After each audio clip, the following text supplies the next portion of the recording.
বান্দারে, যদি আমি তোর উপর রাগ করে থাকি, যদি আমি মাফ না করি, একটা কাজ কর, নিজের ঘরের ছোট্ট রুমের এক কোনায় বসে রাতের গভীরে সবাই যখন ঘুমিয়ে থাকবে, নিস্তব্ধতাকে সাথে নিয়ে চোখের পানি ছেড়ে ছেড়ে ওই ছোট্ট রুম থেকে আমি রবের কাছে তুই তওবা করতে থাক, তওবা করতে থাক। বান্দা, তোর তওবা কবুল হবে একটা, আমি আল্লাহ মাফ করে দিব তোর সারা জীবনের গুনাহ, সারা জীবনের গুনাহ। যদি তারপরও তোর সেই কান্নাটা আমি রবের কাছে পছন্দ না হয়, তোর তওবা করাটা যদি আমি রবের কাছে পছন্দ না হয়, কিন্তু তোর তো মাপ লাগবে, কিন্তু তুই এমন অপরাধ করেছিস আমি আল্লাহর দয়াটা সেভাবে তোর উপর হচ্ছে না, যদি এমন দেখোস তাহলে আর দেরি করিস না, আমার নবী রহমাতুল্লিল আলামিনের কাছে চলে যা। সুবহানাল্লাহ।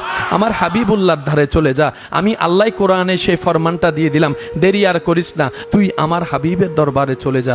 ওইখানে গিয়ে যদি কোনো রকম আমার নবীকে দিয়ে তোর পক্ষে আমার কাছে একবার বলাতে পারিস, তাহলে তুই বান্দারা টেনশন করে নাই, চোখ বন্ধ করে নাকে তেল লাগাই ঘুমাই যা।